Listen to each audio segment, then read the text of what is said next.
දරුවනි අපි දැන් සාකච්ඡා කරමින් යන්නේ පොදු කාර්ය පිරිවැය විදහැරීමේ ක්‍රියාවලිය උසස් පෙළ ගිණුම් කරන යටතේ අපි පසුගිය ඒකක තුලින් දැනට අභ්‍යාස අංක 11ක් දක්වා සාකච්ඡා කළා. අපි දැන් පොදු කාර්ය පිරිවැය විදහැරීමේ ක්‍රියාවලියේ අවස්ථා හඳුනා ගැනීම කරමින් යන්නේ. රැස් කිරීම අවස්ථා පහුගිය ඒකකකින් හඳුනාගත්තා. ප්‍රතිපාදනය කිරීම කියන අවස්ථාවත් හඳුනා ගැනීම කළා පසුගිය ඒකකයේ තුලින්. බලන්න අභ්‍යාස අංක 12 නිෂ්පාදන පොදුකාර්ය පිරිවැය බෙදහැරීමේ ක්‍රියාවලියේ තුන්වන පියවර වන්නේ පොදුකාර්ය පිරිවැය විභජනයයි. අයන් එකහන පළවෙනි කොටස නිෂ්පාදන පොදුකාර්ය පිරිවැය විභජනය යන්නේ ඔබ අදහස් කරන්නේ කුමක්ද? අපි ගිය සතියේ එදා පහුගිය එකකින් සාකච්ඡා කිරීමකුත් කළා අපි නේද? මොකද්ද විභජනය කිරීම කියලා කිව්වේ? අර දැන් රැස් කරගත් පොදුකාර්ය වලින් මුලින්ම අපි කරන්නේ ප්‍රතිපාදනය කළ හැකි වියදම් ප්‍රතිපාදනය කරලා ඉන්න එකනේ. ඒ ප්‍රතිපාදනය නොකළ පොදුකාර්ය පිරිවැයන් කිසියම් සාධාරණ පදනමක් අනුව පිරිවැය මධ්‍යස්ථාන අතර බෙදාහැරීම අපි කියනවා මොකද්ද? පොදුකාර්ය පිරිවැය විභජනය කියලා නේද? ප්‍රතිපාදනය නොකළ ඒ කියන්නේ ප්‍රතිපාදනයට හසු නොවූ පොදුකාර්ය වියදම් යම් සාධාරණ පදනමක් අනුව සියලුම පිරිවැය මධ්‍යස්ථාන අතර බෙදාහැරීම අපි කියනවා මොකද්ද? පොදුකාර්ය වියදම් විභජනය කිරීම කියලා. ඒකේ ප්‍රාථමික විභජනය තමයි සියලුම පිරිවැය මධ්‍යස්ථාන අතර බෙදීම නිෂ්පාදන හා සේවා. ද්විතීය විභජනය තමයි සේවා මධ්‍යස්ථාන විසින් එක්රැස් කරගත්තු පොදුකාර්ය පිරිවැයන් නැවත නිෂ්පාදන අංශ අතර බෙදීම තමයි ද්විතීය විභජනය කියලා අපි කියන්නේ. හොඳයි අපෙන් අහන්නේ උත්තරේ අහන්නේ නිෂ්පාදන පොදුකාර්ය පිරිවැය විභජනය යන්නේ ඔබ අදහස් කරන්නේ කුමක්ද? අපි පැහැදිලි කර ගැනීම පසුගිය එකකින් දීර්ඝ වශයෙන් කළා. මේ ප්‍රශ්නෙට පිළිතුරු දීමු දැන් අපි කරන්නේ. උත්තරේ මෙහෙම ලියමු.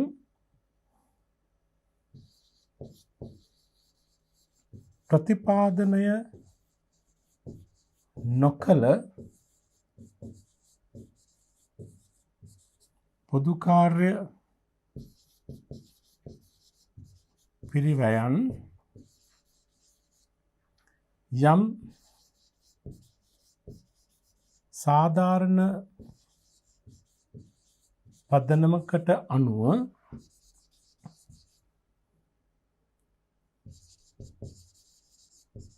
පිරිවැය මධ්‍යස්ථාන අතර බෙදාහැරීම වේ. පෙන්හන විභජනය කියන්නේ මොකද්ද කියලානේ උත්තරේ කෙටියෙන්ම කිව්වා. ප්‍රතිපාදනය නොකළ එහෙම නැත්නම් පිරිවැය මධ්‍යස්ථානයකට ඍජුවම සම්බන්ධය හඳුනාගත නොහැකි පොදුකාර්ය පිරිවැයන් සාධාරණ පදනමකට අනුව පිරිවැය මධ්‍යස්ථාන අතර බෙදාහැරීම නේද? හොඳයි. ඒක දෙවෙනි ප්‍රශ්නේ අහනවා ඔබෙන්. නිෂ්පාදන පොදුකාර්ය පිරිවැය විභජනය කිරීමක් අවශ්‍ය වන්නේ ඇයි? පොදුකාර්ය පිරිවැයක් විභජනය කිරීම අවශ්‍ය වන්න හේතු තමයි එකක් තමයි එක් පිරිවැය මධ්‍යස්ථානයකට අදාළ එක් පිරිවැය මධ්‍යස්ථානයේ පොදුකාර්ය පිරිවැය වඩා සාධාරණ ලෙස හඳුනා ගන්නට.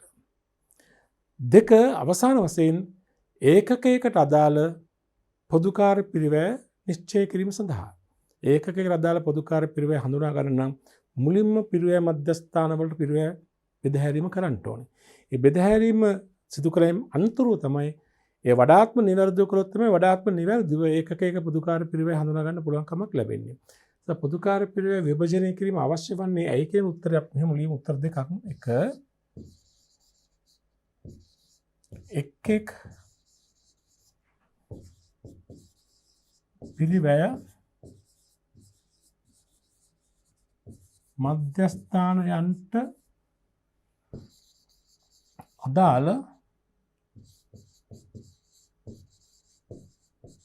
පොදුකාර්ය පිරිවැය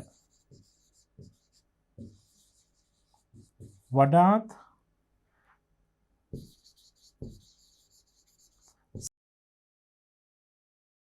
පදනමකට බෙදාහැරීම සඳහා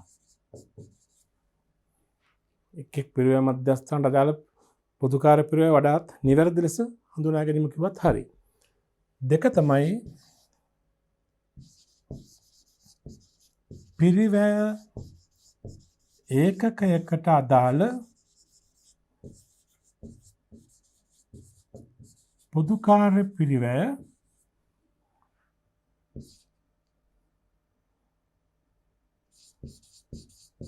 ගණනය කිරීම සඳහා පිරිවැය එකක අදාළ පොදුකාර්ය පිරිවැය ගණනය කිරීමට නම් අනිවාර්යයෙන්ම විභජන කාර්යය කරන්නට ඕන. ප්‍රතිපාදනය කළ නොකළ පොදුකාර්ය වියදම් විභජනය කිරීමෙන් අනතුරුව තමයි ඒකක පිරිවැය පොදුකාර්ය පිරිවැය අන්තර්ග්‍රහණය කරන්න පුළුවන්කම ලැබෙන්නේ. හරිනේ? පිරිවැය ඒකක අදාළ පොදුකාර්ය පිරිවැය ගණනය කිරීම සඳහා නැත්නම් අන්තර්ග්‍රහණය සඳහා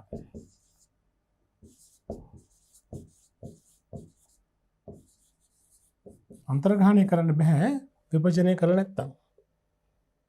හොඳයි. ඊළඟ ප්‍රශ්නය නිෂ්පාදන පොදුකාර්ය පිරිවැය විභජනය කිරීමට අදාළ ප්‍රධාන පියවරයන් දෙක. මොකද පියවරයන් දෙක? එක ප්‍රාථමික විභජනය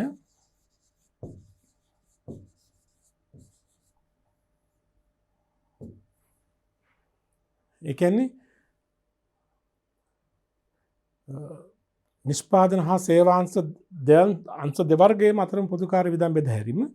දෙක ද්විතීයික විභජනය. ඒ කියන්නේ සේවාංශ විසින් එක් රැස් කරගත් පොදුකාර්ය පිරිවැය නැවත නිෂ්පාදන අංශ අතර බෙදා හැරීම. නේද? ප්‍රාථමික විභජනය අපි කෙටියෙන් අදහස දෙමු.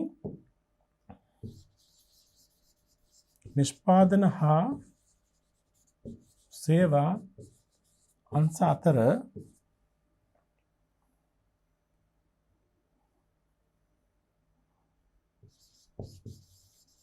ප්‍රතිපාදනය නොවූ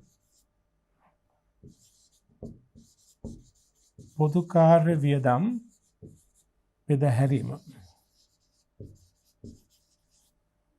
හරිනේ? ඒක තමයි ප්‍රාථමික විභජනය කියන්නේ. අපි දෙවෙනි ගන්නවා ද්විතීය විභජනය.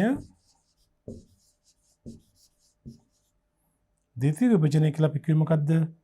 සේවාංශ විසින් අවසාන වශයෙන් එක් රැස් කරගත් පොදුකාර්ය. ඉතින් ඒ කියන්නේ ප්‍රතිපාදනයෙන් පසුවත් ප්‍රාථමික විභජනයෙන් පසුවත් සේවාංශ විසින් අවසාන වශයෙන් එක් රැස් කරගත් පොදුකාර්ය පිරිවැය නිෂ්පාදනාංශ අතර යලි සාධාරණ පදනමක් අනුව බෙදා හැරීම. නේද?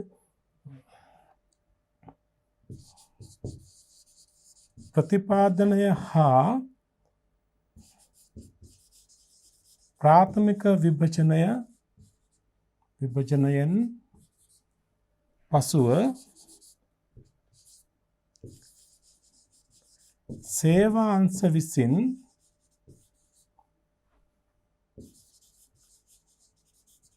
රැස් කරගත්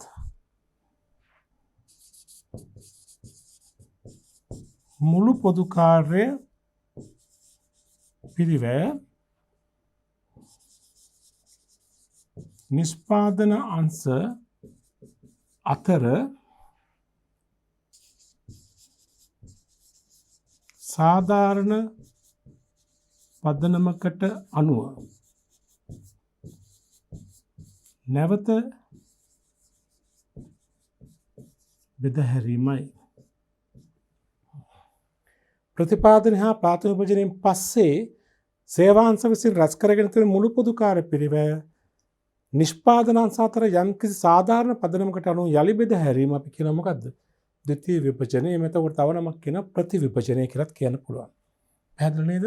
මේ තමයි පොදුකාර්ය පිරිවැය විභජනය කිරීමට අදාළ ප්‍රධාන පියවරයන් දෙක. හරි.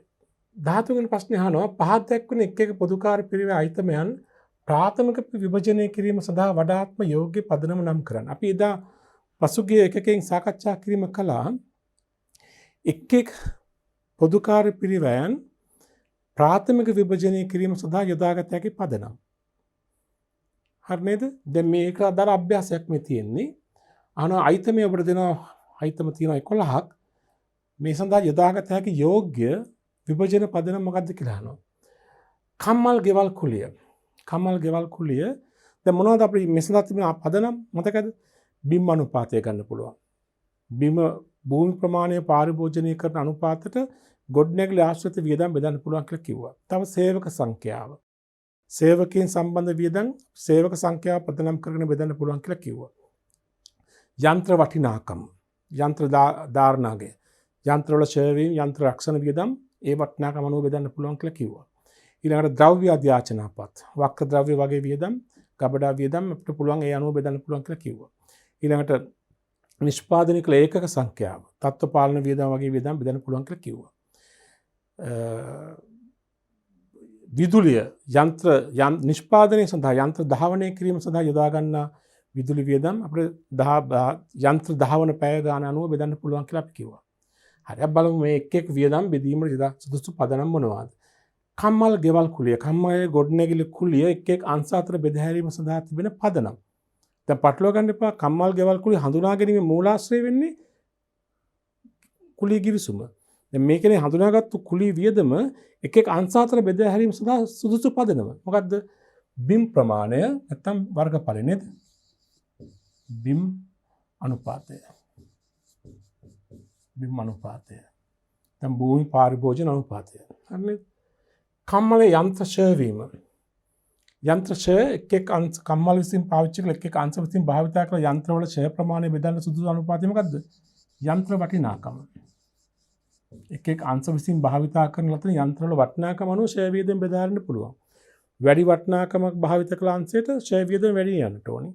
අඩු වටිනාකමක් භාවිත කළ අංශයට ක්ෂය වියදම අඩු යන්නට ඕනේ නේද? ඊළඟට විදුලිය ආලෝකය ලබා ගන්න විදුලිය යන්ත්‍ර ක්‍රියාත්මක කරන්න. දැන් විදුලිය එනවා ආලෝකය ලබා ගැනීම සඳහා පාවිච්චි කරන විදුලිය හා යන්ත්‍ර ක්‍රියාත්මක කිරීමට භාවිත කරන විදුලිය දෙකක් තියෙනවා මෙතන. ආලෝකය ලබා ගන්න භාවිත කළ විදුලිය අපිට යොදා ගන්න පුළුවන් බෙදන්න පුළුවන් බිම් ප්‍රමාණය අනුව. ඒක බිම් ප්‍රමාණය වැඩි නම් විදුලි බුබුළු සංඛ්‍යාව වැඩි. බිම් ප්‍රමාණය අඩු නම් විදුලි බුබුළු සංඛ්‍යාව අඩුයි. නමුත් යන්ත්‍ර ක්‍රියා කරන්න යොදන විදුලිය යන්ත්‍ර ක්‍රියාත්මක වූ පැය ගානම වෙනස් වෙනවා. යන්ත්‍රයේ වැඩි වාර ගානක් වැඩි පැය ගානක් ක්‍රියාත්මක වුණා නම් විදුලිය වැඩි යනවා. යන්ත්‍රයේ අඩු පැය ගානක් ක්‍රියාත්මක වුණා නම් අඩු යනවා. මෙතන තියෙන කම්මල් විදුලිය ආලෝකය ලබා ගැනීම සඳහා එන අනුපාතය බිම් අනුපාතය. ඊළඟ කම්මල් විදුලිය යන්ත්‍ර ක්‍රියාත්මක කිරීම සඳහා මේකට සුදුසු ක්‍රමය තමයි යන්ත්‍ර පැය ගණන. යන්ත්‍ර පැය පදනම. යන්ත්‍ර සඳහා වන ඉන්ධනත් එහෙමයි. යන්ත්‍රය ක්‍රියාත්මක කරන්න වැය කළ පැය ගණන. පැය ගණන වැඩි නම් ඉන්ධන සංඛ්‍යාව ඉන්ධන ප්‍රමාණය වැඩි වෙනවා. පැය ගණන අඩු නම් ඉන්ධන සංඛ්‍යාව අඩු වෙනවා. මේ යන්ත්‍ර ක්‍රියාත්මක කිරීම විදුලිය යන්ත්‍ර පැය ගණන තව අස්ව බලධාරීතාවයක් ගන්න පුළුවන්. අස්ව බලධාරීතාවය. අස්ව බලධාරීතාවය වැඩි නම් ඒ සඳහා වැය වන ඉන්ධන ප්‍රමාණයත් වැඩි. අස්ව බලධාරීතාවය අඩු නම් ඒ සඳහා වැය වන ඉන්ධන ප්‍රමාණයත් අඩුයි. ඉන්ධනත් ඒ වගේමයි කම්මල් විදුලියත් ඒ වගේමයි. යන්ත්‍ර සඳහා වන ඉන්ධනත් එහෙමයි. යන්ත්‍ර පැය අනිත් එක අස්ව බලධාරීතාවය. දැන් මේ වගේ දෙකක් තිබුණා. මේ දෙකේ වඩා සුදුසු ගන්න පුළුවන් අපිට. යන්ත්‍ර රක්ෂණ වියදම තීරණය යන්ත්‍ර වටිනාකම අනුව. යන්ත්‍ර වටිනාකම අනුව අපිට මේ වියදම බෙදන්න පුළුවන් අංශ අතර. සේවක අධීක්ෂණ වියදම් සේවක සංඛ්‍යාව අනුව බෙදන්න පුළුවන්. සේවක සංඛ්‍යාව. කම්මල් ගොඩනැගිලි නඩත්තු වියදම් බිම් අනුපාතය. බිම් අනුපාතය පදනම් කරන් බෙදන්න පුළුවන් නේ. සේවක වන්දි සේවක සංඛ්‍යාව අනුව. කම්මල් වරිපනම් එකත් බිම් අනුපාතයට බෙදන්න පුළුවන්. තත්ත්ව පාලන වියදම් නිෂ්පාදන ඒකක සංඛ්‍යාව අනුව. මේ අපි පසුගිය ඒකකයේ දීර්ඝ වශයෙන් සාකච්ඡා කිරීම කළා. පැහැදිලි කිරීම මේ අභ්‍යාස කිරීම මේ කරන්නේ නේද? අභ්‍යාසක 14. මම ගණන වරක් කියවනම් අහගන්න මේ පොදුකාර්ය පිරිවෙ විභජනයට අදාළ අභ්‍යාසයක්. පහතින් දක්වා ඇති වියදම් උපුටාගෙන ඇත්තේ කාර්යාලීය අවශ්‍යතා වෙනුවෙන් ලිපි ද්‍රව්‍ය නිපදවන ව්‍යාපාරයකට අදාළවයි. ලිපි ද්‍රව්‍ය නිෂ්පාදනය කරන ආයතනයක්. මෙම ව්‍යාපාරයේ P1 හා P2 වශයෙන් නිෂ්පාදන අංශ දෙකක් තිබෙනවලු. ඒ වගේම සේවා අංශයක් තියෙනවලු ආපන ශාලාවක්. ඒතකොට පිරිවෙ මධ්‍යස්ථාන තුනයි P1 P2 හා ආපන ශාලාව නේද? මෙතන අපිට වියදම් පොදුකාර්ය වියදම් කීපයක් අපිට දෙනවා. ගොඩනැගිලි කුලී සේවක සංග්‍රහ වියදම් යන්ත්‍ර රක්ෂණය විදුලිය කම්මල් වරිපනම් යන්ත්‍ර ක්ෂය. ඊළඟට දෙනවා අමතර තොරතුරු කීපයක්. භූමි ප්‍රමාණිත වර්ග අඩි 300 300 P1 P2 ආපන ශාලාවට 150යි. සේවක සංඛ්‍යාව 10ක් P1 P2 10යි. ආපන ශාලාව දෙන්නයි. යන්ත්‍ර වටිනාකම 4 ලක්ෂය 8 ලක්ෂය. අවශ්‍ය වන්නේ පොදුකාර්ය පිරිවෙ විභජන පත්‍රිකාවක් සාදන්න. කියන්නේ පොදුකාර්ය පිරිවෙ විශ්ලේෂණ පත්‍රය තමයි මේ විභජනය කිරීමක් තියෙන්නේ. හරිද? හොඳයි. අපි නම් මුලින්ම අපි මේ ආකාරයට මුලින්ම පොදුකාර්ය පිරිවෙ විශ්ලේෂණ පත්‍රය හදාගමු. පොදුකාර්ය පිරිවෙ විභජන පත්‍රය කියලා කිව්වත් නිවැරදි මේ අභ්‍යාසයට පිරිවේ ආයතමය පදනම එකතුව කියන්නේ සම්පූර්ණ පොදුකාර්ය පිරිවේ දාන්නට ඕනේ. ඊළඟ අංශ නිෂ්පාදන අංශ දෙකක් තියෙනවා P1 P2 කියලා. සේවාංශයක් තියෙනවා අපනශාලාව කියලා නේද? හරි.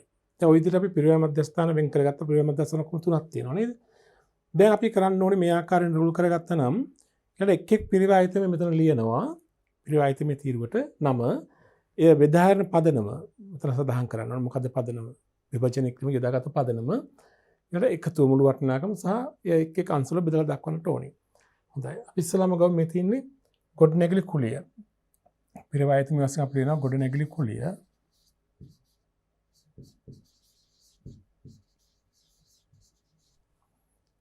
වටිනාකම තියෙනවා 45000ක්. දැන් මොකද්ද මේ ගොඩනැගිලි කුලිය බෙදාගෙන තියෙන පදනම? මෙතන පදනම් කිහිපයක් තුන එකක් භූමි ප්‍රමාණය තියෙන වර්ග අඩි 300 300යි 150 වශයෙන් තිබෙනවා. තව තුන සේවක සංඛ්‍යාව තියෙනවා. යන්ත්‍ර වටිනාකම තියෙනවා. ගොඩනැගිලි කුලිය බෙදාහැරීමට සුදුසු පදනම මොකද්ද? භූමි ප්‍රමාණය නේ බිම් අනුපාතය. මොකද ගොඩනැගිලි කුලිය ගොඩනැගිලි වැඩියෙන් පාවිච්චි කරන කෙනා වැඩි ඒ අංශයට වැඩි යා යුතුයි. අඩුවෙන් පාවිච්චි කරන අංශයට අඩුවෙන් යා යුතුයි නේ. ඒත් අපි කියනවා භූමි ප්‍රමාණය කියලා ලියනවා මෙහෙම.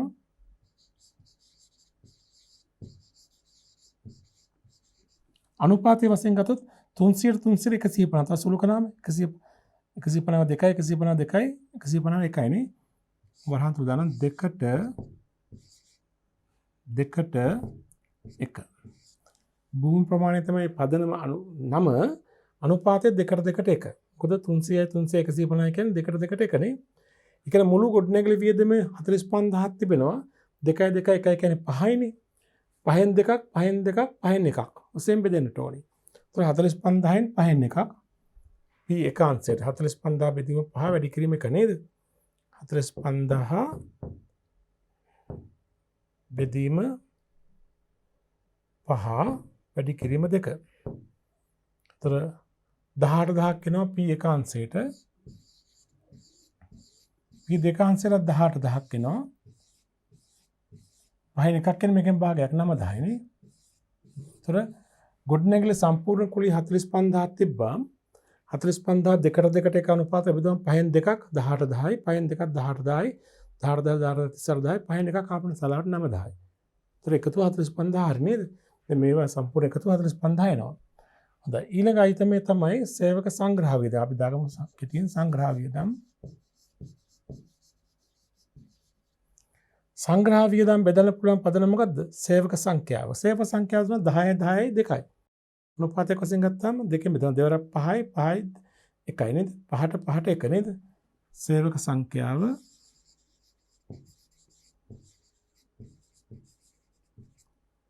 අනුපාතය 5ට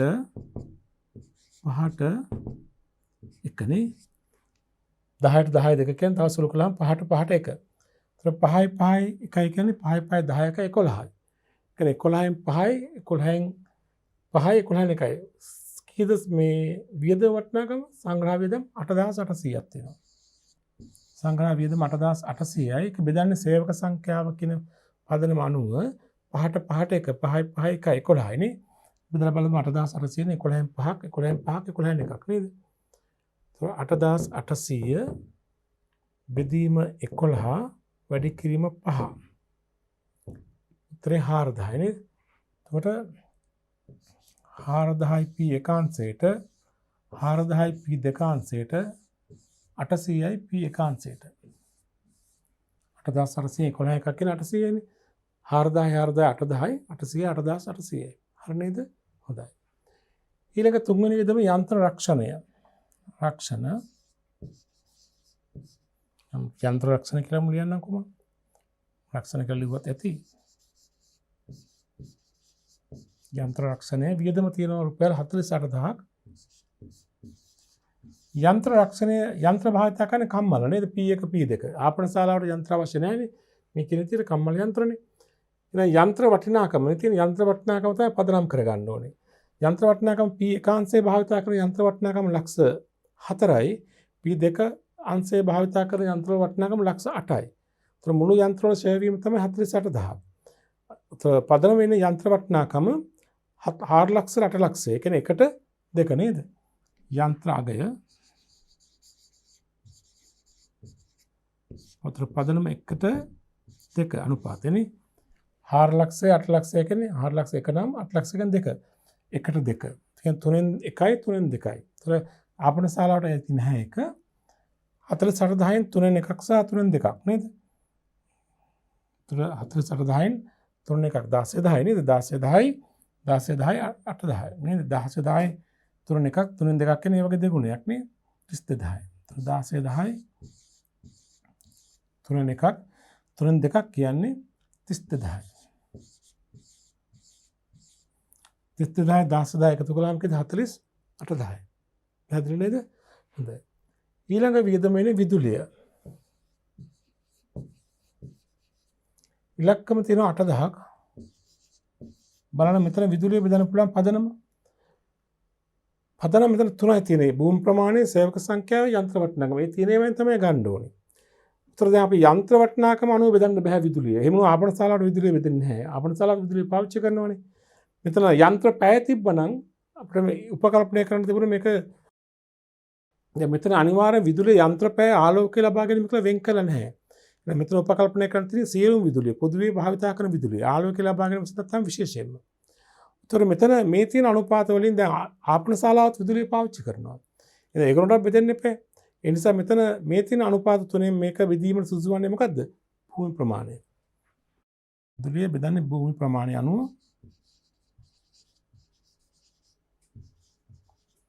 භූමි ප්‍රමාණ අනුපාතය මොකක්ද? 2ට 2ට 1 නේ. 2ට 1ට 1. 2 2 1 කියන්නේ 5යි. 5න් 2යි 5න් 2යි 5න් 2යි නේ.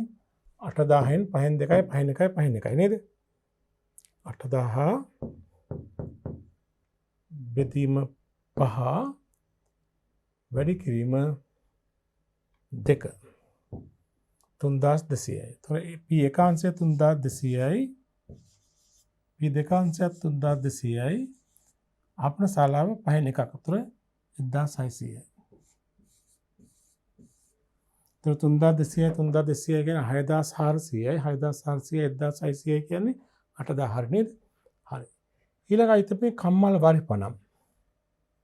කම්මල් වරිපනම්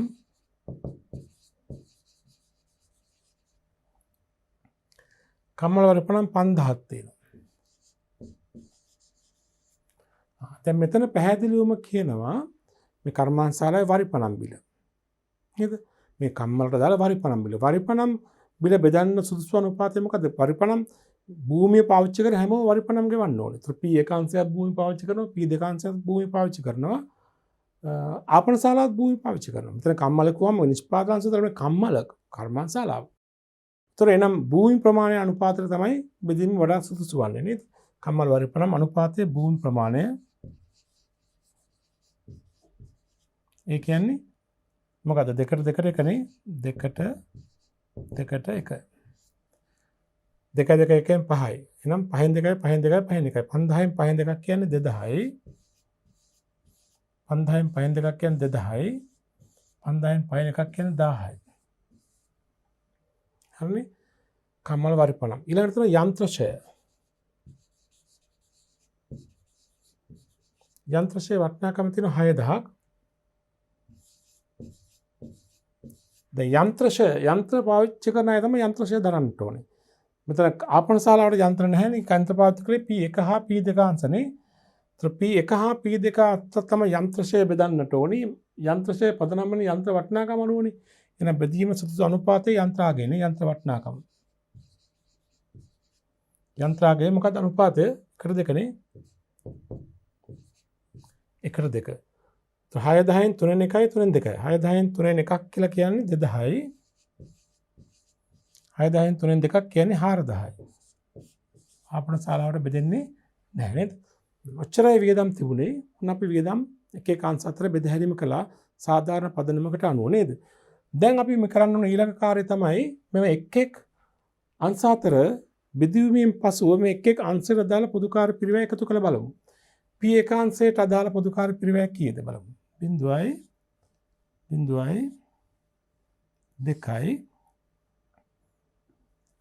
8 4යි 12යි 6 18යි 3යි 21යි 4යි 25යි දෙකක් ඉතුරුයි 2යි 2යි 4යි 45,200යි නේ 2යි 4යි 12යි 6යි 18යි 21යි 23යි 25යි දෙකක් ඉතුරුයි 45,200යි. එතකොට p දෙකාංශය ගත්තොත් එහෙම 0යි 2යි 8 4යි 12යි 14යි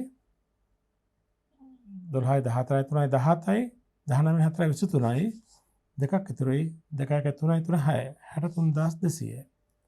ආපන ශාලාවට 0යි 0යි 8යි 14යි එකක් ඉතුරුයි 10යි 2යි 12යි 12,400යි. ඊළඟ මුළු පොදුකාර පිරිවැය බලමු 0යි 0යි 8යි 8යි 5යි 13යි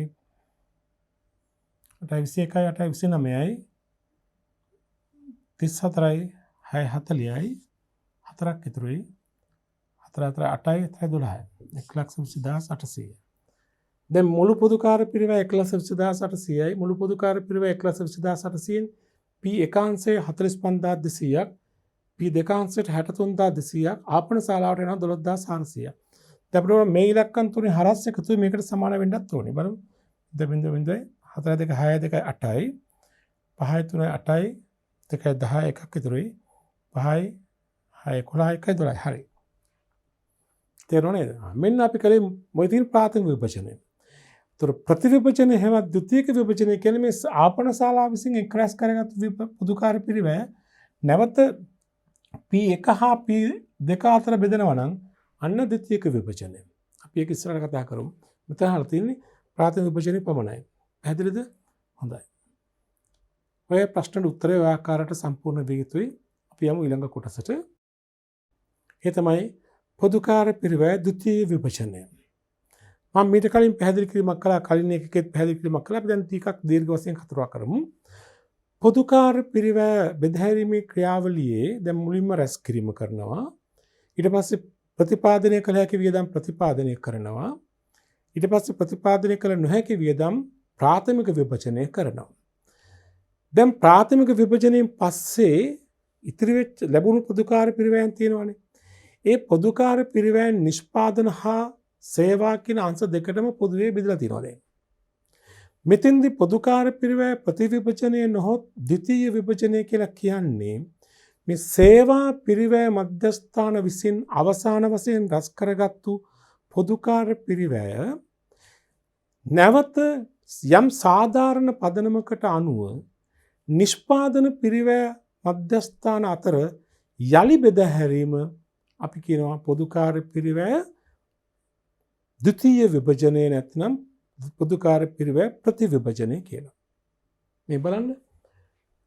සේවා දෙපාර්තමේන්තු පවතින්නේ නිෂ්පාදන අංශ සඳහා සහාය දැක්වීමට වේ. මේදී සේවා දෙපාර්තමේන්තු වශයෙන් සලකන්නේ මේවා සලකන්නේ සේවා පිරිවැය මධ්‍යස්ථාන කියලා. උදාහරණ ගබඩා අංශය, නඩත්තු අංශය, සේවක සුබසාධක අංශය, නිෂ්පාදන සැලසුම් අංශය ආදී වශයෙන්. මෙම සේවා මධ්‍යස්ථානවලට ප්‍රතිපාදනය හෝ විභජනය කරන ලද පොදුකාර පිරිවැය මුළු වටිනාකම නිෂ්පාදන දෙපාර්තමේන්තු අතර යලි බෙදා හැරීම අපි කියනවා මොකද්ද? පොදුකාර පිරිවැය ප්‍රතිවිභජන නැත්නම් ද්විතීය විභජනය. නිෂ්පාදන ඒකකවල මුළු පිරිවැය ගණනය කිරීම සඳහා මේ අත්‍යවශ්‍ය කාරණයක්. ඒ කියන්නේ ඒකකයක පොදුකාර පිරිවැය ගණනය කිරීම සඳහා අනිවාර්යයෙන්ම පොදුකාර පිරිවැය ප්‍රතිවිභජනයත් අත්‍යවශ්‍යයි. රැස් කළ පොදුකාර්ය මුලින්ම ප්‍රතිපාදනය කරනවා, ඊට පස්සේ ප්‍රාථමික විභජනය කරනවා. ප්‍රාථමික විභජනයෙන් පස්සේ ද්විතීය විභජනයෙන් පසුව තමයි ඒකකයක පොදුකාර්ය පිරිවැය සඳහා අන්තර්ග්‍රහණය කිරීමේ කටයුත්තට යන්නේ ඊට පස්සේ. අපෙන් ප්‍රශ්නයක් නැගෙන පුළුවන් ඇයි මේ පොදුකාර්ය පිරිවැය ප්‍රතිවිභජනය කරන්නේ? ඇයි සේවාංශවල පොදුකාර්ය පිරිවැය නිෂ්පාදන අංශ අතර යලි බෙදා හරින්නේ? හේතු දෙකක් නිසා. එකක් තමයි සේවාංශ පවතින්නේ නිෂ්පාදන අංශවලට සහාය වෙන්න. ඒ නිසා එක් නිෂ්පාදනාංශවල සැබෑ පොදුකාර්ය වියදම හඳුනා ගන්න නම් අනිවාර්යයෙන්ම සේවාංශවල පොදුකාර්ය පිරිවැයත් නිෂ්පාදනාංශවලට යලි බෙදා හැරීමක් කරන්නට ඕනේ. දෙවෙනි එක තමයි සේවාංශ හරහා පිරිවැය එකකයක් ගමන් කරන්නේ නැහැ. දැන් අපි ඉස්සලා ගණන ගත්තොත් එම දැන් මෙතන P1 හා P2 අංශ අතර මේගොල්ලන් නිෂ්පාදනය කරන පිරිවැය එකක යනවා. නමුත් ආපන ශාලාවට ඒක යන්නේ නැහැ. අපේ සේවාංශ කිසිවකට පිරිවැය එක ගමන් කරන්නේ නැහැ. පිරිවැය එක ගමන් කරන්නේ පිරිවැය මධ්‍යස්ථාන වලට පමණයි. ඒ නිසා ඒ පිරිවැය එකක නිවැරදි පොදුකාර්ය පිරිවැය හඳුනා ගැනීමට නම් වඩාත් සාධාරණ ලෙස හඳුනා ගැනීමට නම් සේවාංශවල පොදුකාර්ය පිරිවැය නිෂ්පාදන අංශ අතර යලි බෙදහැරීමක් කළ යුතුයි. පැහැදිලි නේද?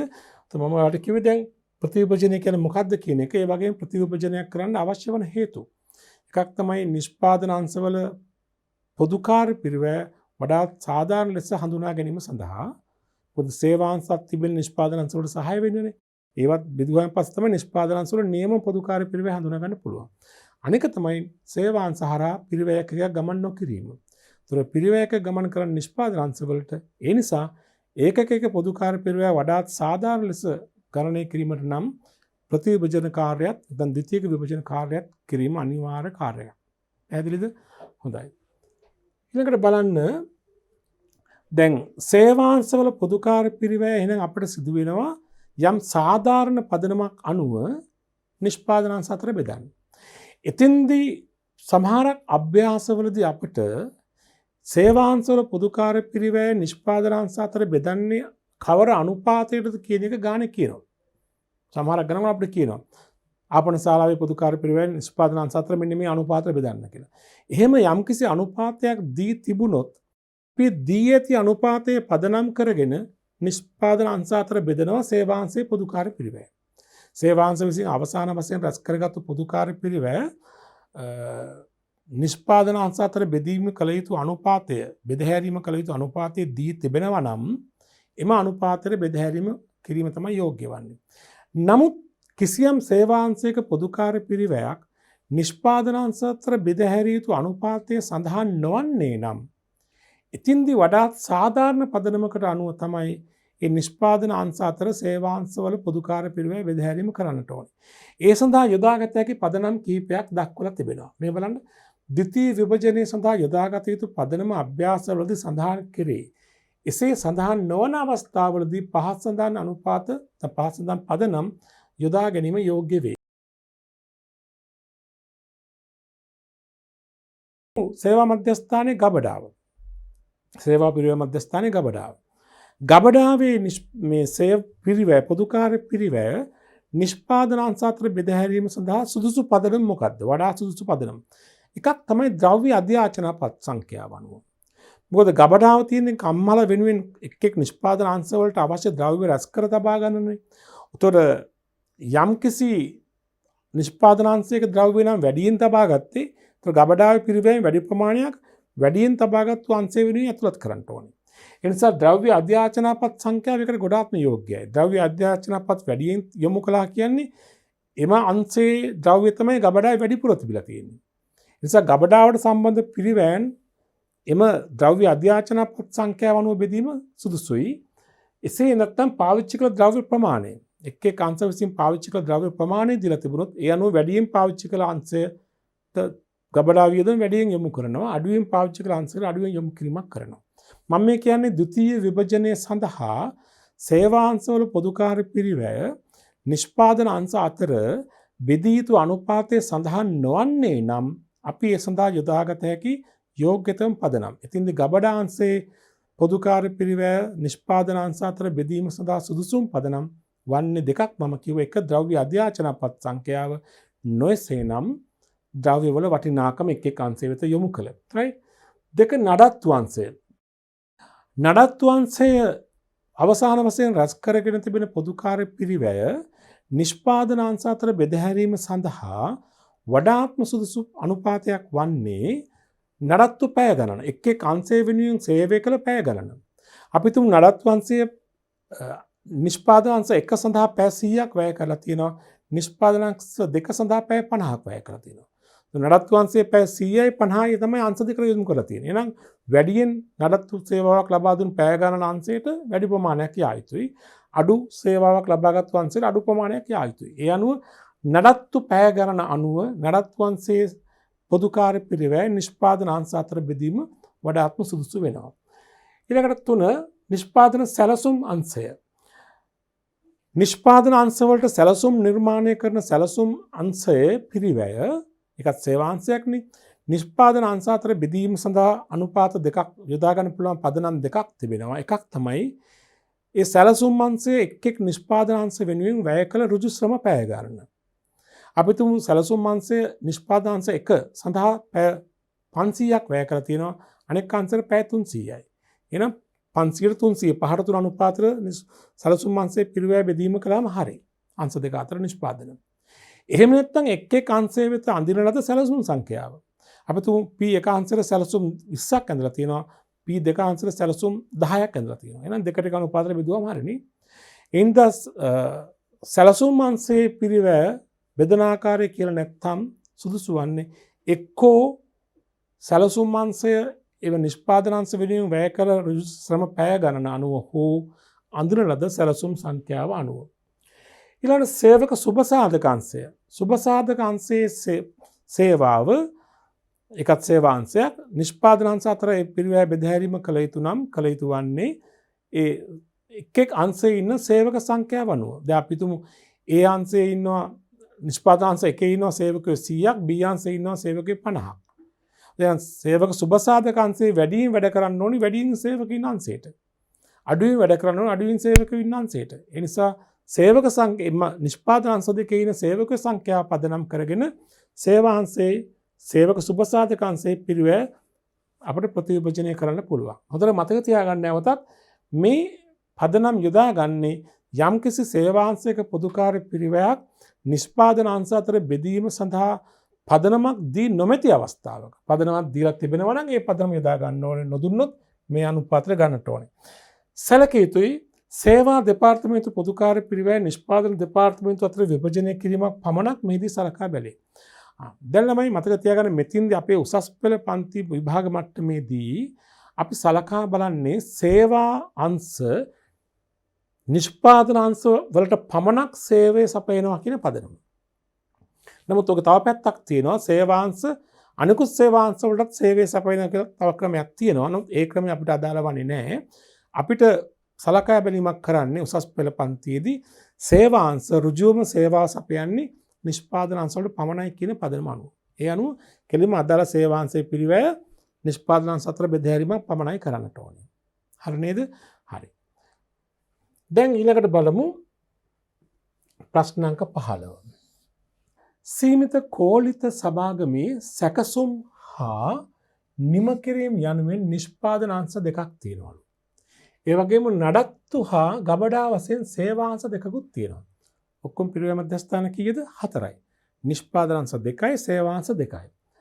පහත දැක්වෙන්නේ 2020 වසර සඳහා පොදුකාර්ය පිරිවැය ප්‍රාථමික විභජනයෙන් පසු උපුටාගත් තොරතුරු. ඒ කියන්නේ පොදුකාර්ය පිරිවැය රැස් කරලා ප්‍රතිපාදනය කරන ඒවා ප්‍රතිපාදනය කරලා ප්‍රාථමික විභජනය කරන ඒවා ප්‍රාථමික විභජනය කරලා ඉන් පස්සේ රැස් කරගත් තොරතුරු. ඒතර අංශ 4ට ප්‍රාථමික විභජනයෙන් පස්සේ සැකසුම් අංශය ඇවිත් තියෙන 1,80,000ක්, නිම කිරීම අංශය ඇවිත් තියෙන 1,50,000ක්, නඩත්තු අංශය 50,000ක් ඇවිත් තියෙනවා, ගබඩා අංශය 30,000ක් ඇවිත් තියෙනවා. මේ ප්‍රාථමික විභජනයෙන් පස්සේ කොටිමුකුත් ද්විතීයි විභජනයට පෙර අතිරේක තොරතුරු නඩත්තු පැය ගණන සපයලා තියෙනවා. සැකසුම් අංශයට පැය 30ක්, නිම කිරීම අංශයට පැය 20ක් වැය කරලා තියෙනවා. නඩත්තු අංශය ද්‍රව්‍ය අධ්‍යාචනපත් යොමු කරලා තියෙනවා. සැකසුම් අංශයේ පැය 20ක්, නිම කිරීම අංශය 10ක් යොමු කරලා තිබෙනවා. අවශ්‍ය වන්නේ පොදුකාර්ය පිරිවැය ද්විතීය විභජන පත්‍රය පිළිල කරන්න. දැන් ප්‍රාථමික විභජනය කරලා ඉවරයි මිට කලින්. දැන් අපිට තියෙන ද්විතීය විභජනය කරන්න. ද්විතීය විභජනය සිදු කරන ආකාරය. ඒ කියන්නේ සේවාංශවල පොදුකාර්ය පිරිවැය නිෂ්පාදන අංශවල අතර යලි බෙදහැරීම කරන්න තමයි අපි බලාපොරොත්තු වෙන්නේ. හොඳයි අපි එමුනම් මෙතනට ලේඛනය හදන්න ඕනේ පොදුකාර්ය පිරිවැය විභජන පත්‍රය. මෙතන පොදුකාර්ය පිරිවැය ද්විතීය විභජන පත්‍රය කියලා නම් කළත් කමක් නැහැ. මොකද මෙතන පැහැදිලිව වෙන්නේ ද්විතීය විභජන නිසා. මොකද කලින් ප්‍රාථමික විභජන දක්වා කරලා ඉවරයි නේද? පිරිවැය ආයතනයේ අර කලින් විදිහේ පදනම එකතුව නිෂ්පාදන අංශ දෙක දාගන්න මුලින්ම සැකසුම් නිම කිරීම සේවාංශ දෙක දාගන්න නඩත්තු ගබඩා. ඔය ආකාරයට පොදුකාර්ය පිරිවැය විශ්ලේෂණ පත්‍රය දැන් පොදුකාර්ය පිරිවැය මේ ගණන නම් ද්විතීය විභජන පත්‍රය සාදනවා. රුපියල් වලින් තමයි අපි සංඛ්‍යා ඉදිරිපත් කිරීම කරන්නේ. හරි. දැන් එතකොට පිරිවැය ආයතනය කියලා මෙතන අපිට ගන්න වෙන්නේ පොදුකාර්ය පිරිවැය. පොදුකාර්ය නේද? පොදුකාර්ය පිරිවැය පදනම ප්‍රාථමික විභජනය. දැන් ප්‍රාථමික විභජනය කරලා ඉවරයි නේ? ප්‍රාථමික විභජනය.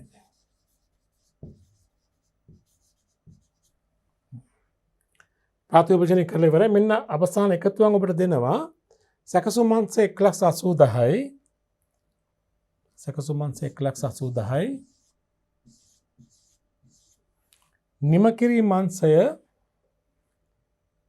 නිමකිරීම අංශය අපිට දෙනවා 1,50,000යි අනික 50,000 30,000යි නේද? 1,50,000යි අනික 50,000යි අනික 30,000යි. අපිට එකතුව ගන්නත් පුළුවන්. 1,80,000 1,50,000 කියන්නේ 3,30,000යි. 3,30,000 50,000 3,80,000 3,80,000 30,000 කියන්නේ 4,10,000. සමස්ත එකතුව 4,10,000. මුළු පොදු කාර්ය පිරිවැය තියෙන අංශ හතරෙම 4,10,000 කරන්නේ 180යි 150යි 330යි 380යි 410යි. හරිනේ. අංශ හතරෙම පොදු කාර්ය පිරිවැය තියෙන 4,10,000ක්. දැන් මේ ප්‍රාථමික විභජනයෙන් පස්සේ අර අපි ඉස්සෙල්ලා ගණනක් හැදුවේ ඒකේ තියෙන උත්තර වගේ තමයි මේ තියෙන්නේ. දැන් අපිට තියෙන්නේ ප්‍රතිවිභජන නේද? උතර අපි ප්‍රතිවිභජනය කරන්නේ මොකද? සේවාංශවල පොදු කාර්ය පිරිවැය. නෝනා මෙතන මෙහෙම ලියන්න පුළුවන් ප්‍රතිවිභජනය කියලා. ප්‍රතිවිභජනය නැත්නම් ද්විතීය විභජනය කියලා. දැන් තියෙනවා අංශ දෙකක්. නඩත්තු අංශය තියෙනවා, ගබඩා අංශය තියෙනවා. අපි ඉස්සලා තියෙන දෙකම නිෂ්පාදන අංශවල පමණයි සේවය කරන්නේ. අපි එක එක අංශිකම ඉස්සලා තියෙන නඩත්තුනේ නම් ගමු නඩත්තු සේවා කියලා. නඩත්තු සේවා. දැන් නඩත්තු සේවා අංශයේ පොදු කාර්ය පිරිවැය තියෙනවා කීයක්ද? 50,000ක්. එකතුව 50,000ක් තියෙනවා නේද? දැන් මේ 50,000 විභජනය කරන්න ඕනේ මේ අංශ දෙක අතර. උතර ඉතින්දි 50,000 විභජනය කරනකොට ඒක නඩත්තු අංශයේ 50,000ක් රැස් කරගත පොදු කාර්ය පිරිවැය තියෙනවා. ඉතින් දත වෙන්නේ නඩත්තු අංශයෙන් ඒක ඉවත් කරලා අනෙක් අංශ අතර බෙදා හරිනවා. ප්‍රතිවිභජනයේදී වෙන්නේ ඒකයි. සේවාංශයේ පොදු කාර්ය පිරිවැය නිෂ්පාදන අංශ වලට බෙදුවාම තවදුරටත් සේවාංශයක ඉතුරු වෙන්න බෑ. සේවාංශයෙන් ඉවත් වෙනවා. නිෂ්පාදන අංශ වලට එකතු වෙනවා. හර බැරෙනවා වගේ තමයි. තේරෙනවද? ඉතින්දි නිෂ්පාදන අංශ වලට එකතු කරන්නේ වඩාත් යෝග්‍ය පදනමකට. දැන් බලන්න නඩත්තු අංශයේ පොදු කාර්ය පිරිවැය බෙදහැරීම කරන්න පුළුවන් වඩා සුදුසු පදනම මොකක්ද කියලා. නඩත්තු පැය. නඩත්තු පැය තමයි සුදුසු පදනම වෙන්නේ. නඩත්තු පැය සැකසුම් අංශයට දීලා තියෙන පැය 30ක්. නිම කිරීම අංශයට පැය 20ක්. එහෙනම් මේ 30ට 20නේ 30ට 20 කියන්නේ තව සුළු කළාම 3ට 2. 3ට 2 අනුපාතය තමයි බෙදන්නට ඕනේ. නිෂ්පාදන අංශ අතර. ඒ කියන්නේ නඩත්තු පැය 90 නේද? හරි. අපි නම් මෙහෙම ගමු. නඩත්තු අංශයේ සේවාව බෙදන පදනම තමයි නඩත්තු පැය. අනුපාතය ආවකි 3ට 2නේ. 3ට 2නේ. 3යි 30යි 20යි 3ට 2. ඒතකොට දැන් නිෂ්පාදන අංශයේ තියෙනවා මේ නඩත්තු අංශයේ තියෙනවා පොදු කාර්ය පිරිවැය 50,000කයි මෙති 50,000 මෙතන ඉවත් කරන්න ඕනේ. 50,000න් 3 2 කියන්නේ 5යිනේ. 5න් 3ක් සැකසුම් අංශයට 5න් 2ක් නිම කිරීම අංශයට. ඒතොර 50,000න් 5න් 3ක් 50,000 බෙදීම 5 වැඩි කිරීම 3 කීයද? 30,000 න සැකසුම් අංශයට 30,000ක් එකතු වෙන්න ඕනේ. නිම කිරීම අංශයට 50,000න් 5න් 2ක් 50,000 බෙදීම 5 වැඩි කිරීම 2 20,000. දැන් ඔතින්දි මතක තියාගන්න මේ 4,10,000 තුල තිබිච්ච පොදු කාර්ය පිරිවැය තමයි ආයෙ බෙදුවේ. ඒ නිසා මේ එකතු උතරට අලුතෙන් ආයෙ එන්නේ නැහැ කිසිවක්. අර 4,10,000 තුල නඩත්තු අංශයේ තිබුණු පොදු කාර්ය පිරිවැය තමයි ඉමාංශයෙන් ඉවත් කරලා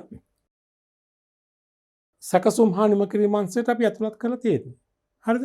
දැන් නඩත්තු අංශයක ඉවත් වුණා සැකසුම් හා නිම කිරීම අංශ වලට මේගොල්ලන්ගේ පොදු කාර්ය පිරිවැයත් අවසාන වශයෙන් ඇතුළත් වුණා 30,000 20,000 කියලා. ඊට පස්සේ ගන්නවා ඊළඟ අංශය. මොකද්ද? ගබඩා අංශයනේ. ඊට පස්සේ ගන්නවා ප්‍රතිවිභජන ගන්න. ඊට පස්සේ ගබඩා සේවා. ගබඩා සේවා. ගබඩා සේවා තියෙනවා 30,000ක්. දැන් ගබඩා අංශයේ සේවාව සැකසුම් අංශයටයි නිම කිරීම අංශයටයි බෙදීම කරන්න ඕනේ ගබඩාවෙන් වැඩි ප්‍රයෝජන ගන්න ආකාරය. ඒ සඳහා සුදුසු පදනම මොකද්ද මේ තියෙන තොරතුරු අනුව? ද්‍රව්‍ය අධ්‍යාචනපත්. ද්‍රව්‍ය අධ්‍යාචනපත් යොමු කරලා තියෙනවා ගබඩාවට සැකසුම් අංශයේ 20ක් නිම කිරීම අංශයේ 10ක්. එහෙනම් 20ට 10 අනුපාතයනේ. 20ට 10 කියන්නේ දෙකට එක. ගබඩාවේ වැඩිපුරම තිබිලා තියෙන්නේ සැකසුම් අංශයේ ද්‍රව්‍ය. ඒගොල්ලෝ ද්‍රව්‍ය අධ්‍යාචනපත් 20ක් ඉබුණා තියෙනවා. ඒ කියන්නේ ඒගොල්ලන්ගේ ද්‍රව්‍ය තමයි වැඩිපුර තිබිලා තියෙන්නේ. අනිත් අංශ දාලා තියෙන 10යි. ඒ නිම කිරීම අංශයට සාපේක්ෂව සැකසුම් අංශයට ගබඩා වැඩිපුර සේවාවක් සපයලා තියෙනවා. ඒ නිසා ගබඩා අංශයේ පිරිවැය මෙම අංශ දෙක අතර නිෂ්පාදන අංශ දෙක අතර දෙකට එක අනුපාතය බෙදන්න ඕනේ ද්‍රව්‍ය අධ්‍යාචනපත් පදනම් කරගෙන නේද? එහෙනම් අපි පදනම් වශයෙන් ගන්නවා ද්‍රව්‍ය අධ්‍යාචන අනුපාතය දෙකට එකනේ. තොර ගබඩාංශය තියෙනවා 30000ක් තියෙනවා. 30000 ඉතින් ඉවත් වෙනවා දැන්. ප්‍රතිවිභජනය කරන මේ අංශයෙන් ඉවත් වෙන්න ඕනේ ඒක. 30000 දෙකට එක අනුපාතයට නිෂ්පාදන අංශ දෙක අතර බෙදන්න. 30000න් 3න් 2යි 3න් 1යි. 30000න් 3න් 2ක් කියන්නේ 20000යි. සැකසුම් අංශයට නිම කිරීම අංශයට 30000න් 3න් 1ක් 10000යි. තොර ගබඩාංශයෙන් ඉවත් වුණා ඒ පිරිවැය අවසාන වශයෙන් සැකසුම් හා නිම කිරීම අංශයට ඇතුළත් කළා. ඒ අනුව දැන් බලන්න සැකසුම් අංශයේ මුළු පිරිවැය කීයද කියලා. 1,80,000යි ඒගොල්ලන්ගේ නඩත්තු අංශයේ ඒගොල්ලෝ වෙනුවෙන් වැය කළ ගණන් 30,000යි ගබඩාව ඒගොල්ලෝ වෙනුවෙන් වැය කළ ගණන් 20,000යි. එහෙනම් සැකසුම් අංශයේ මුළු පොදු කාර්ය පිරිවැය එනවා 8,3,11,2 13 එකක් ඉතුරු 1,2යි 2,30,000ක්. නිම කිරීම අංශයේ තියෙනවා 1,50,000ක් ඒගොල්ලන්ට කෙලිම අදාළ වුණා. ඒගොල්ලන්ගේ නඩත්තු සේවා කරලා තියෙන 20,000ක් ගබඩා සේවා තියෙන 10,000ක් ඔක්කොම එකතු කරාම කීයද බලන්න 1,80,000යි. දැන් උතුම් නඩත්තු අංශයේ 50,000 ඉවත් වුණා. තවසේ ඉතිරියක් නැහැ. ගබඩා අංශෙත් ඉතිරියක් නැහැ. දැන් අවසානයේ බලන්න මුළු පොදු කාර්ය පිරිවැය 4,10,000 බෙදලා තියෙන 2,30,000 1,80,000යි. මේ දෙක එකතු කළාම ආපහු 4,10,000යි. 2,30,000 1,80,000 එකතු කරලා බලන්න කීයද 4,10,000. ඒ කියන්නේ ආයතනයේ මුළු පොදු කාර්ය පිරිවැය 4,10,000යි අවසාන වශයෙන් ඒක බෙදී තිබෙනවා සැකසුම් අංශයේ 2,30,000යි. ඒගොල්ලන්ගේ මුළු පොදු කාර්ය පිරිවැය නිම කිරීම අංශයේ මුළු පොදු කාර්ය පිරිවැය 1,80,000යි. සේවා අංශවල පොදු කාර්ය පිරිවැය මුලින් බෙදලා ගියා පස්සේ ඉවත් වුණා. දැන් ඔබෙන් මගෙන් අහන්න ඇතැම් විට ප්‍රශ්නයක්. ඉතින් සේවා අංශ වලට පොදු කාර්ය පිරිවැය අවසාන නිෂ්පාදන අංශ වලට බෙදුවා නම් ඇයි සේවා අංශ වලට බෙදුවේ? ඒක නොබෙදම ඉන්න තිබුණානේ. බෑ. එහෙමොත් ඒක වඩා සාධාරණ අයුරින් බෙදෙන්නේ නැහැ. සේවා අංශ වලට පොදු කාර්ය පිරිවැය මුලින් ඇතුළත් කිරීමේ එක අවශ්‍යතාවයක් තමයි, එක අරමුණක් තමයි ඒ සේවා අංශයේ පවත්වාගෙන යාමේ පිරිවැය දැනගන්න එපා. මං කිව්වනේ පොදු කාර්ය පිරිවැය විභජනය කිරීමේ එක අරමුණක් නේ එක් සේවා අංශ පවත්වාගෙන යාමේ පිරිවැය දැන ගැනීම කියලා. දැන් අපි දන්නවා නඩත්තු අංශයේ පවත්වාගෙන යාමට 50,000ක පිරිවැයක් යනවා. ගබඩා අංශයේ පවත්වාගෙන යාමට 30,000ක පිරිවැයක් යනවා කියලා දන්නවා. දෙවනුව අවසාන වශයෙන් එක නිෂ්පාදන අංශත බෙදන්නේ මම කලින් කිව්ව කාරණේ සඳහා එකක් සේවා අංශ තියෙන නිෂ්පාදන අංශ වලට සහාය වෙන්න. ඒ අනුව නිෂ්පාදන අංශ වල පොදු කාර්ය පිරිවැය වඩාත් සාධාරණ ලෙස බෙදී යාමට නම් ප්‍රතිවිභජනයක් කරන්න ඕනේ. අනික තමයි සේවා අංශ හරහා පිරිවැය එක ගමන් කරන්නේ නැති නිසා. දැන් අපි දන්නවා අවසාන වශයෙන් මුළු පොදු කාර්ය පිරිවැය නිෂ්පාදන අංශ දෙක අතර බෙදී ගියාම 2,30,000යි 1,80,000යි. මේ ඉලක්කම් දෙක පදනම් කරගෙන තමයි පොදු කාර්ය පිරිවැය බෙදහැරීම් ක්‍රියාවලිය ඊළඟ පියවරට යන්නේ. මොකද ඊළඟ පියවර අන්තර්ග්‍රහණය වැදගත්ම කොටස. එතෙන්ට පදනම් කරගන්න, එතෙන්ට පාදක කරගන්නේ මෙන්න මේ ඉලක්කම් දෙක. ප්‍රතිවිභජනය නොකර, ද්විතීය විභජන නොකර අන්තර්ග්‍රහණය කරන්න බෑ. මං කියවනේ මේ පොදු කාර්ය පිරිවැය බෙදහැරීම් ක්‍රියාවලිය මේ වගේ පුණිලියක හැරයක් ගන්නවා කියලා නේද? මේ තියනවා වගේ නේද? මුලින්ම ප්‍රතිපාදනය, ඊට පස්සේ ප්‍රතිවිභජනය, මේ ප්‍රාථමික විභජනය, ඊට පස්සේ ප්‍රතිවිභජනය, ඊට පස්සේ තමයි අන්තර්ග්‍රහණය කරන්නේ. හරි, ඔහොමයි ඉන්නේ. ක්‍රමක්‍රමව බෙදි යනවා නේද? හොඳයි. දැන් මේ අපි කතා කළේ මේකේ මේ අභ්‍යාසය තුළ තිබුණේ ප්‍රතිවිභජනයේ පමණයි. අපි ඊළඟට අභ්‍යාසයක් කරමු ප්‍රතිපාදනයේ, ප්‍රාථමික විභජනය, ප්‍රතිවිභජනයේ සියල්ලම අන්තර්ගත අභ්‍යාසයක්. අපි යමු ඊළඟ අභ්‍යාසයට. ප්‍රශ්න අංක 16. මම ගණන වරක් කියවනම් අහගන්න. ඇඳුම් නිපදවන ආයතනයක නිෂ්පාදන අංශ දෙකක් හා සේවා අංශයක් ක්‍රියාත්මකයි. නිමි ඇඳුම් 1000ක් නිපදවීම සඳහා අපේක්ෂිත තොරතුරු. ඇඳුම් නිපදවන ආයතනයක් තියෙනවා. පිරිවැය මධ්‍යස්ථාන 3ක් තියෙනවා. නිෂ්පාදන අංශ දෙකක් හා සේවා අංශ එකක් වශයෙන්. නිෂ්පාදන අංශ තමයි මෙහෙම කැපුම් අංශය, මැසීම අංශය, සේවා අංශය තමයි ගබ්ඩා. දැන් මේ දෙක එතකොට මේ දෙක නිෂ්පාදන, මේක සේවානේ. right. එතකොට තියෙනවා යන්ත්‍ර අගය දෙනවා නිෂ්පාදන අංශවල 7 ලක්ෂය 14 ලක්ෂය. බිම් ප්‍රමාණය වර්ගාඩි 10 10යි 50 10යි 10000යි. ඊළඟට සේවක අංශය, සේවක සංඛ්‍යාව 10යි 2500යි. ද්‍රව්‍ය අධ්‍යාචනපත් 50යි 30යි. වක්‍ර ද්‍රව්‍ය ලක්ෂයයි 20000යි 40000යි. වක්‍ර වැටු 50000යි ලක්ෂයයි. අනිකුත් පොදු කාර්ය වියදම්, ගොඩනැගිලි කුලිය, විදුලිය, සේවක රක්ෂණය, යන්ත්‍ර රක්ෂණය, යන්ත්‍රශය. අවශ්‍ය වන්නේ අයන්න නිෂ්පාදන හා සේවාංශ අතර පොදුකාර්ය පිරිවැය විශ්ලේෂණය කිරීමේ පත්‍රිකාවක්. හා සේවාංශ පොදුකාර්ය ද්විතීය විභජනය කිරීම. දැන් මේකට පත්‍රිකා දෙකක් හදන්න පුළුවන්. ප්‍රාථමික විභජනය දක්වා එක පත්‍රිකාවයි ද්විතීය විභජනය වෙනම හදන්න පුළුවන්. දැන් එකම විශ්ලේෂණ පත්‍රයක මේ පළවෙනි පියවර දෙවෙනි පියවර එක ගන්න පුළුවන්. ප්‍රතිපාදනය හා ප්‍රාථමික විභජනය අයන්න ඒකෙම පහළට ගන්න පුළුවන් ප්‍රතිවිභජනය ආයන්න. හරි නේද? අපි එහෙම හදමු. හරි. මේ අභ්‍යාසංග 16 සඳහා අපි එනම් මුලින්ම පොදුකාර්ය පිරිවැය විශ්ලේෂණ පත්‍රය මේ ආකාරයෙන් රුල් කරගමු. පොදුකාර්ය පිරිවැය විශ්ලේෂණ පත්‍රය. පිරිවැය අයිතමය පදනම එකතුව නිෂ්පාදනාංශ දෙකක් තියෙනවා කැපුම් හා මැසුම් අංශය, මැසීම් අංශය, කැපුම් අංශය, මැසීම් අංශය, සේවාංශය ගබඩා. හරි. අපි මුලින්ම කරන්නේ අයන්න මම මේකේ අයන්න තමයි ප්‍රාථමික විභජනය දක්වා අවස්ථාව. ඒ කියන්නේ ප්‍රතිපාදනයයි ප්‍රාථමික විභජනයයි. ආයන තමයි ප්‍රතිවිභජනය නැත්නම් ද්විතීයික විභජනය නේද? හරි. අපි ආයන ඉස්සලාම කරලා යමු. පිරිවැය අයිතම මොනවද තියෙන පිරිවැය අයිතම බලන්න මෙතන. යන්ත්‍රාගය කියන්නේ පිරිවැය අයිතම නෙමෙයිනේ. ඊටම නෙමෙයි බිම් ප්‍රමාණය, සේවක සංඛ්‍යා, ද්‍රව්‍ය අධ්‍යාචනපත් නැහැ. වක්‍ර ද්‍රව්‍ය කෙලිම කැපුම් අංශයටයි මැසුම් අංශයටයි වෙන් කරලා තියෙනවා. ඒ කියන්නේ මොකද්ද? ප්‍රතිපාදන නේද? ප්‍රතිපාදනය කරලා තියෙනවානේ. පිරිවැය අයිතමේ වක්‍ර ද්‍රව්‍ය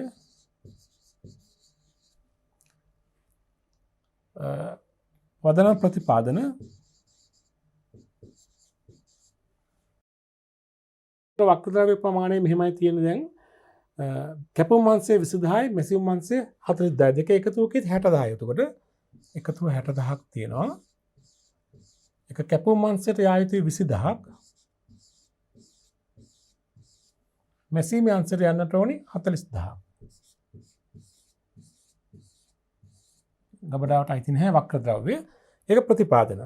ඒ වගේම වක්‍ර වැටුප් ඒකත් අංශ දෙකකට වෙන් කරලා තියෙනවා. එහෙනම් ඒක මොකද්ද? ප්‍රතිපාදනනේ වක්‍ර වැටුප්. ඒකත් අපි කියන පදනම තමයි ප්‍රතිපාදන 50000 ලක්ෂය ඔක්කොම එකතු 1,50,000යි. කොහොමද බෙදන්නේ? කැපුම් අංශයට 50000යි මැසුම් අංශයට ලක්ෂයයි. ගබඩාවට නැහැ ඒක නේද? හරි. ඔන්න ප්‍රතිපාදනය කළ වියදම් දෙකක් තිබුණා. අපි මේ වියදම් දෙක අදාළ අංශවලට යොමු කෙරෙව්වා. අදාළ කෙරෙව්වා. ඒකද ප්‍රතිපාදනය කියලා අපි ලිව්වා. ඊළඟට වෙනත් පොදුකාර්ය වියදම් තියෙන ගොඩනැගිලි කුලිය.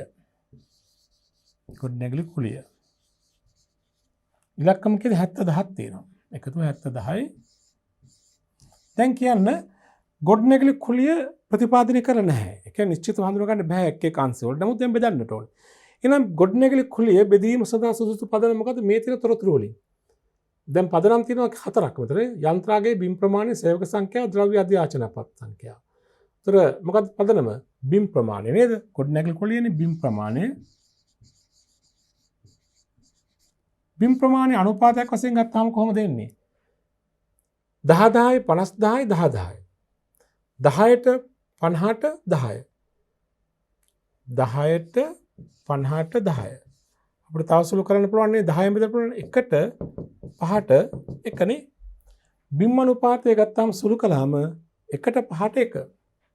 1ට 5ට 1. 1යි 5යි 1යි කියන්නේ 7යි. 7න් එකක් 7න් 5ක් 7න් එකක්. 70 ලේසියෙන් බෙදනවනේ 70000 බෙදීම 7 කියන්නේ 10000යි. 10000යි 10000 5ක් 50000යි අය 10000 එකක් 10000යි නේ. 10000යි කැපුම් අංශයට 7න් එකක් 7න් 5ක් 50000යි මැසුම් අංශයට අප 7න් එකක් ගබඩාවට 10000යි. ඔන්න ගොඩනැගිලි කුලිය ප්‍රතිපාදනය කරලා නොහැකි නිසා අපි සාධාරණ පදනමක් අනුව බෙද හැරියා. මේ මොකද ප්‍රාථමික විභජන නේද? ඊළඟට තියෙන අයිතමය තමයි විදුලිය. ඉලක්කම 14000ක් තියෙන එකතුව 14000 බෙදෙන පදනම මොකද්ද මේ ගානේ ගන්න පුළුවන් අපිට? යන්ත්‍ර අගය තියෙනවා, බිම් ප්‍රමාණය තියෙනවා, සේවක සංඛ්‍යාව තියෙනවා, ද්‍රව්‍ය අධ්‍යාචනපත් සංඛ්‍යාව තියෙනවා. උතර මොකද්ද පදනම මෙතන විදුලිය බෙදන්න? යන්ත්‍ර අගය මත බෙදුවොත් ඒක බෙදීම සාධාරණ නැහැ. එහෙමනොත් ගබඩාවට විදුලිය එන්නෙම නැහැ. ඒක ගබඩාව කරුවලේ. එහෙම හිතන්න බෑනේ නේද? මෙතන අපිට ගන්න වෙන්නේ මොකද්ද එහෙමනම්? දැන් බිම් ප්‍රමාණය අනුව බිම් අනුපාතය. නේ අතර වැඩි බිම් ප්‍රමාණය තියෙන අය වැඩි ප්‍රමාණයක් ඒ විදිහම දරන්න ඕනේ. නම් බිම් අනුපාතය මේ ගණන හැටියට. බිම් අනුපාතයට බිම් ප්‍රමාණය අනුපාතය මොකක්ද? බිම් අනුපාතය මෙතින් 1:5ට 1නේ. 1:5ට 1. බිම් ප්‍රමාණය බිම් අනුපාතය. 1:5 1 කියන්නේ 7යි. ඒතර 14 10න් 7න් එකක් 14 10න් 7න් 5ක් 14 10න් 7න් එකක් නේද? 14 10 බෙදීම 7 කියන්නේ 2000යි 2000ව එකක් නේද? එහෙනම් 2000යි 14 10යි ඉලක්කම තියෙන 14 දානේ 14 10 බෙදුවම 7න් 2000යි 2000 වැඩි කිරීම එක 2000යි කැපුම් අංශයට 2000 වැඩි කිරීම 5 10 10යි මැසුම් අංශයට 2000 වැඩි කිරීම එක 2000ට 2000යි ගබඩා අංශයට. ඒතකොට 2000යි 10 10 2000යි. එකතු කළාම 14 10යි. හැම වෙලාවෙම බලන්න මේ අංශ අතර බෙදපු ගාන එකතු කළාම මුළු එකතු වෙන්නට ඕනේ නේද? හොඳයි. ඊළඟ අයිතමේ තමයි සේවක රක්ෂණය.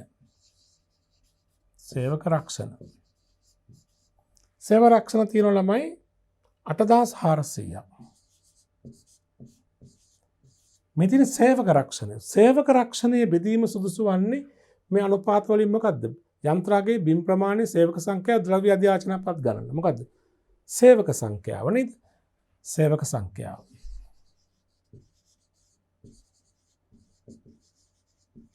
සේවක සංඛ්‍යාව අනුව ගත්තාම සේවකයෝ ඉන්නවා කොහොමද?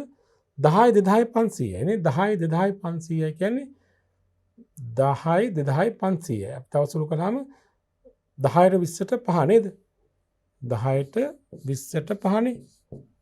අග බිඳු දෙක අයින් කළාම බිඳු 2යි 5යි 20යි 10යි. 10ට 20ට 5 තමයි අනුපාතය. මේක තව සුළු කරන්න පුළුවන් 5 වරක් 1යි 5 වරක් 4යි 5 වරක් 2යි. 2ට 4ට 1. පැහැදිලිනේ? සේවක සංඛ්‍යාව ඉන්න ඔක්කොම 10 2500ක්. ඒක සුළු කළාම 10ට 20ට 5 මේ අග බිඳු දෙක අයින් කරන් ගියානේ මම උතන. ඒක තව සුළු කළාම 5 වරක් 1යි 5 වරක් 4යි 5 වරක් 2යි 2ට 4ට 1. සේවක අනුපාතය. ඒතර සේවක අනුපාතය වෙන්නේ 2ට 4ට 1. 2යි 4යි 6යි 6යි 1යි 7යි. ඒතර 8400න් 7න් 2ක් කැපුම් අංශයට 8400න් 7න් 4ක් මැසුම් අංශයට 8400න් 7න් 1ක් ගබඩා අංශයට. බලමු සුළු කළා කිදිල්කම කියලා.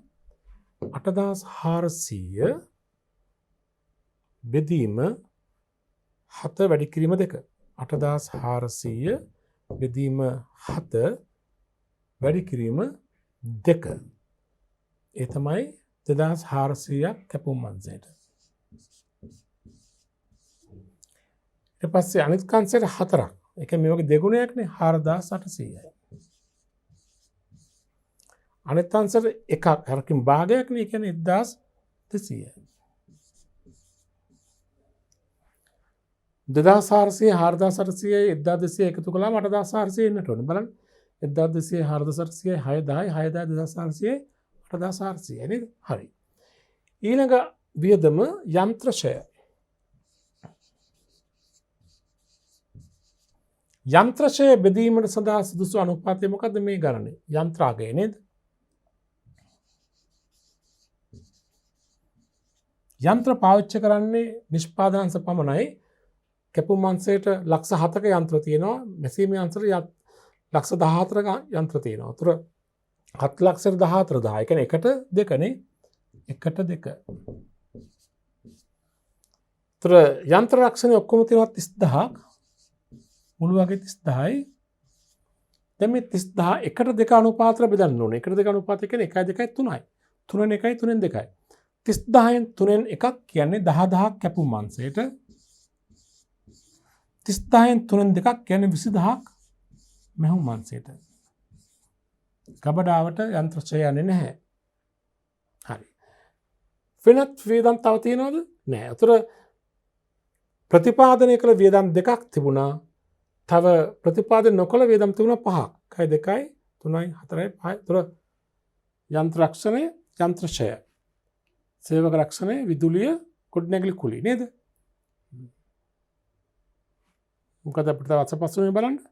70,000 ගොඩනැගිලි කුලිය හරි විදුලිය 14,000 හරි සේවක රක්ෂණය 8,400 හරි යන්ත්‍රශය 30,000 හරි තව එකක් අපිට අතපසුලා තියෙනවා යන්ත්‍ර රක්ෂණය දාගන්නත් ඕනේ නේද? යන්ත්‍ර රක්ෂණය. යන්ත්‍ර රක්ෂණ වියදම තියෙනවා 3,000ක්. යන්ත්‍ර රක්ෂණ වියදම 3,000ක් තියෙනවා. යන්ත්‍ර රක්ෂණ වියදම ඒකත් යන්ත්‍ර අගයේ පදනම් වන වියදමක් නේ. යන්ත්‍ර අගයේ වැඩි නම් රක්ෂණ වියදම වැඩි. යන්ත්‍ර අගයේ අඩු නම් රක්ෂණ වියදම අඩු වෙනවා. යන්ත්‍ර අගය මත එකක් බෙදන්නේ. යන්ත්‍ර අගය කීයද යන්ත්‍ර අගය 1:2 අනුපාතේ නේ 1:2. එහෙනම් 3,1000න් 3න් එකක් 3න් දෙකක් 3,1000න් 3න් එකක් කියන්නේ 1000යි කැපුම් මංසයට 3,1000න් 3න් දෙකක් කියන්නේ 2,000යි මෙහුම් මංසයට ගබඩාවට යන්ත්‍ර රක්ෂණය එන්නේ නැහැ. හරි නේද? දැන් ඔක්කොම පොදුකාර වියදම් තිබුණා මේ බලන්න. වක්‍රද්‍රව්‍ය වක්‍රයට එතන 2යි මෙතන තියෙනවා 5ක්. 5 2 7ක්. 7ක් තියෙනවා 1 2 3 4 5 6 7යි.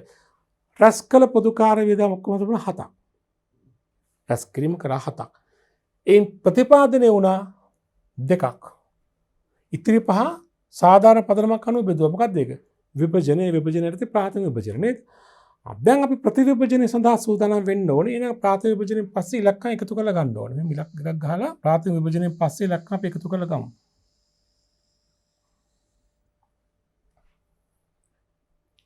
එකතු කරලා බලමු කීයද කියලා. මුළු එකතුව ගත්තාම 0යි 0යි 4යි ඊළඟට 8 4යි 12යි 3යි 15යි එකක් ඉතුරුයි.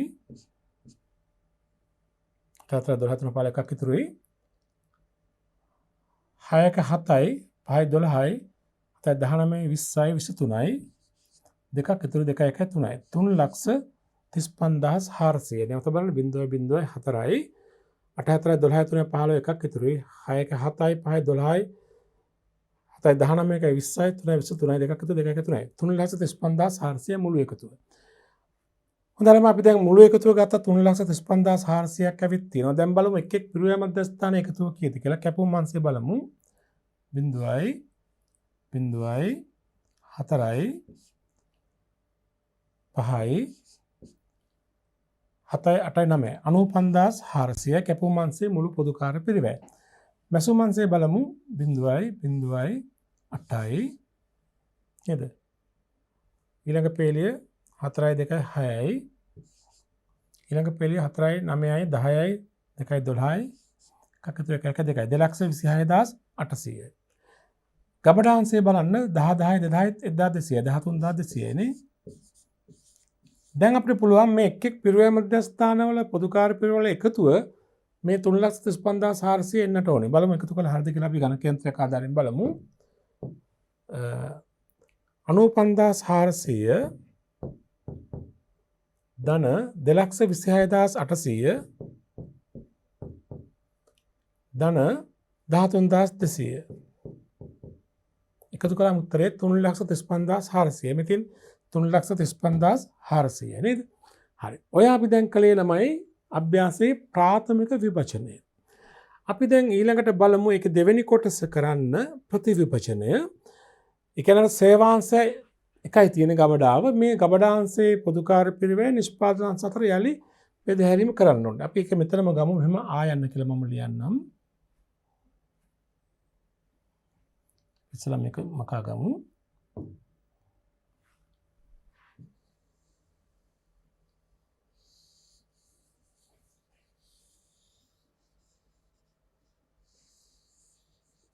හරි. අපි දැන් මෙතන මෙහෙම ආයන්න කියලා ලියමු. ආයන්න මම ඒක වෙන පාරකින් ලියන්නම් ප්‍රතිවිභජනය කියන එක right. දැන් ද්විතීය විභජනය. වචන දෙකම හරි. ප්‍රතිවිභජන නේද ආයන්න. දැන් ප්‍රතිවිභජනය කරලා තියෙන එක සේවා මධ්‍යස්ථානය මොකද්ද? ගබඩා සේවා නේ. අපි ලියමු පිළිවෙලට ගබඩා සේවා කියලා. ගබඩා සේවා. දැන් ගබඩා කියලා ලියුවත් ඇති. ගබඩා සේවා මධ්‍යස්ථානයේ පොදුකාර්ය පිරිවෙත තියෙනවා 13,200ක්. දැන් නිෂ්පාදන අංශ අතර බෙදන්නට ඕන. මුළු එකතුර බාධාවක් නැහැ. වෙනස් වීමක් නැහැ. ඒතර නිෂ්පාදන අංශ අතර බෙදන්න මොකද්ද පදනම? ද්‍රව්‍ය අධ්‍යාචනපත් මෙතන අධ්‍යාචනපත් 50ට 30. ඒක තමයි පදනම නේ. ද්‍රව්‍ය අධ්‍යාචනපත්. අපි ලියන පදනම ද්‍රව්‍ය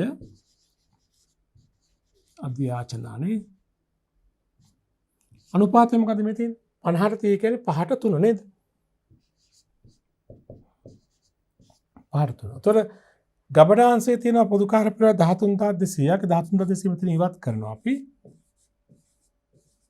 ඒක 5ට 3 අනුපාතයට බෙදනවා නිෂ්පාදනාංශ දෙකට කැපුම් හා මැසුම් අංශයට 13200යි 5 3 කියන්නේ 8යි නේ 8න් 5යි 8න් 3යි බලමු කීයද ඉලක්කම් කියලා 13200ක් තියෙනනේ මුළු පොදු කාර්ය පෙරවැය සේවාංශේ 13200 5ට 3 අනුපාතය කියන්නේ 5යි 3යි 8යි. ඒතර 8න් බෙදලා 5න් වැඩි කරන්න. බෙදීම 8 වැඩි කිරීම 5.